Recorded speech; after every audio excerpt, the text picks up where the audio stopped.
Assalamualaikum warahmatullahi wabarakatuh. Perkenalkan, nama saya Natalia Rusman. Saya dari kelas MN23N dengan program studi manajemen.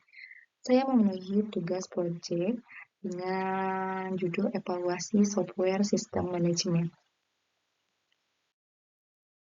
Nah, tentunya hari ini saya akan memaparkan hasil evaluasi sebuah software sistem manajemen, yaitu software sistem center. Nah, berdasarkan analisis faktor evaluasi standar internasional.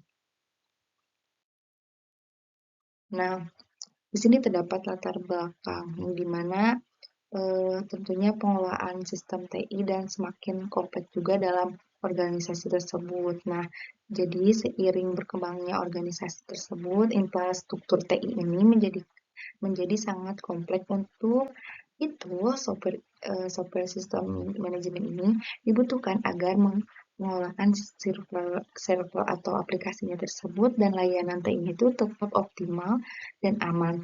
Nah, salah satu evaluasi terkemuka yang akan saya bahas adalah Microsoft System Server tadi ya, teman-teman. Nah, selanjutnya di sini ada tujuan evaluasi. Tentunya terdiri dari identifikasi kemampuan, yaitu menilaikan kemampuan Microsoft System Center ini mengelola infrastruktur TI. Nah, ada juga analisis standarnya yang melalui evaluasi berdasarkan ISO-nya. Nah, terus ada rekomendasi memberikan saran berdasarkan evaluasi tersebut. Nah, tujuan ini memahami beberapa efektivitas software system center dalam manajemen sistem TI ini, serta memberikan rekomendasi berbasis analisis kualitas software tersebut. Seperti itu. Nah, selanjutnya di sini kita perlu tahu juga apa itu software system center tersebut. Nah, saya kasih tahu ya, yaitu rangkaian software yang membantu organisasi dalam mengolah server atau virtual backup data serta monitoring kinerja sistemnya. Nah, kemampuan utamanya itu mencakup SCCM, nah untuk mengkonfigurasi perangkat atau SCOM-nya untuk monitoring tersebut. Nah, dan ada juga SCPMM-nya untuk mengelola virtualisasinya. Seperti itu, teman-teman.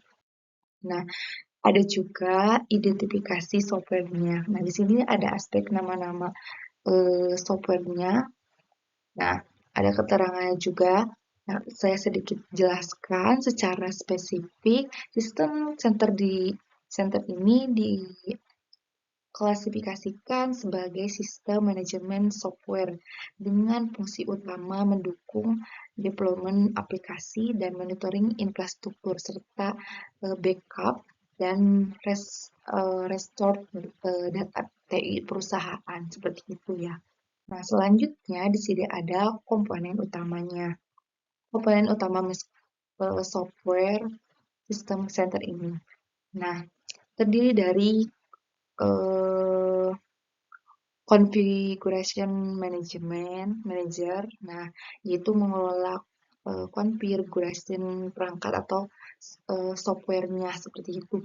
Dan ada juga operation management. Nah, tentunya monitoring performa dan kesehatan sistem tersebut. Nah, ada juga virtual manajernya, yaitu manajemen mesin virtual dan sumber daya cloud-nya. Nah, evaluasi ini dilakukan dengan mengacu pada faktor-faktor kualitas perangkat atau perangkat lunaknya dari standar ISO atau yang mencakup aspek fungsionalitas, keandalan, dan kemudahan penggunaan, efisiensi, kemudahan pemeliharaan tersebut, dan portabilitasnya. Seperti itu, teman-teman. Nah, di sini juga ada integrasi hybrid cloud-nya. Nah, memiliki Microsoft System Center ini terintegrasi dengan Microsoft Azure. Nah, yaitu didukung juga dengan pengelolaan infrastruktur hybrid cloud secara efisien, teman-teman. Seperti itu. Nah, ada juga manfaatnya penggunaan mikroskop sistem center tersebut. Nah, terdiri dari 3 manfaat, yaitu meningkatkan efisiensi monitoring dan deployment, serta memastikan ketersediaan layanan TI yang optimal, serta mendorong pengelolaan infrastruktur yang kompleks seperti itu. Nah, kemudian ada kesimpulan dan rekomendasi. Nah, di sini kesimpulannya itu eh, atau evaluasi itu mendalam terdiri dari terus yang dilakukan evaluasi sesuai dengan standar ISO-nya.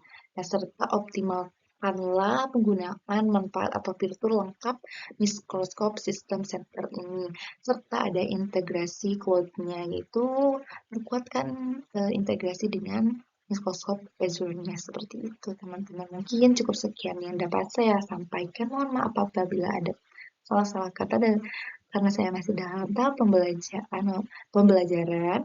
Wabillahi taufiq walhidayah. Wassalamualaikum warahmatullahi wabarakatuh.